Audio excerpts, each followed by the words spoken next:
when you begin to look at your past, give an interpretation that empowers you. That's where I used to be. That's not where I am now. I'm growing. Now I want you to think about,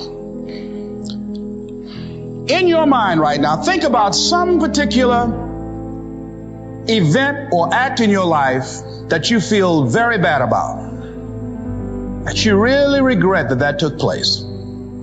If you had to do over again, you would do it differently. With that there, I want you to see yourself in your mind's eye and say to yourself, I love myself unconditionally, and I forgive myself.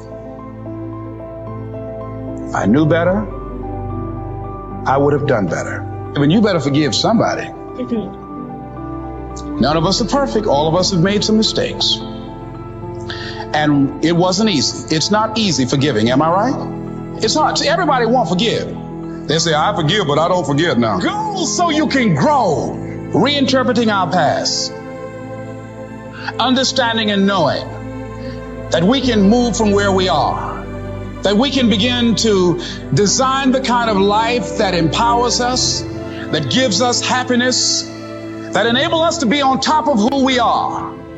Knowing that as we begin to explore new horizons and new vistas in life, that as we begin to focus on developing ourselves, as we begin to elevate ourselves and not to follow the crowd, activating the thinker in us and disciplining and putting on hold the emotional part of ourselves. It's not easy, but through practice and practice and practice. Practice makes what? Practice makes improvement. You can always better your best. You can always go beyond anything that you have ever done. You'll never hit a state of perfection. You're always bigger than what you do. And so all you're looking for are new breakthroughs through practice and practice and practice. You'll get better and better and better. And there's still some things that will happen to you that will catch you on the blind side that you did not anticipate. You'll get knocked down, but you won't be knocked out. You'll be able to get to your feet again, be on the ropes, but you'll have a fast recovery rate when you work on yourself. Read inspirational books, of course. Listen to tapes that begin to inspire you, and stay around people who will empower you.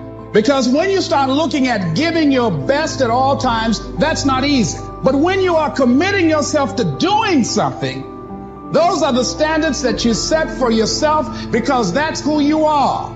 If you're working on a job where you're miserable, they're not paying you what you're worth. You don't like the work, you don't like the people, and you're dissatisfied. If you have decided to continue to take a paycheck, you owe it to yourself to give it your best effort. If you get in the habit of being mediocre or doing just enough to get by, you're not hurting anybody but you. You're cheating you.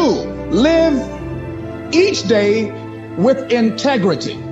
Don't try and get over in life. Don't try and cheat.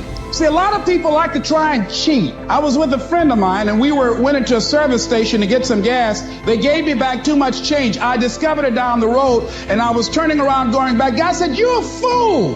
Hey, man, what when they don't give people enough change? You think they flag the people down?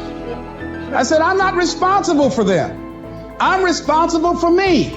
I went back and I told the guy, excuse me, sir, you gave me a $20 bill too much. I gave it to the guy just took it and walked away, didn't say thank you. The guy in the car laughed and said, I told you, you fool. I'd have kept that. I said, I'm not responsible for his attitude.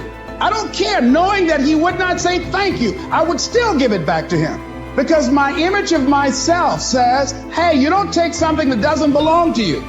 That's the way my mother raised me. Don't try and cheat. Say, well, this little bit won't count. Everything counts.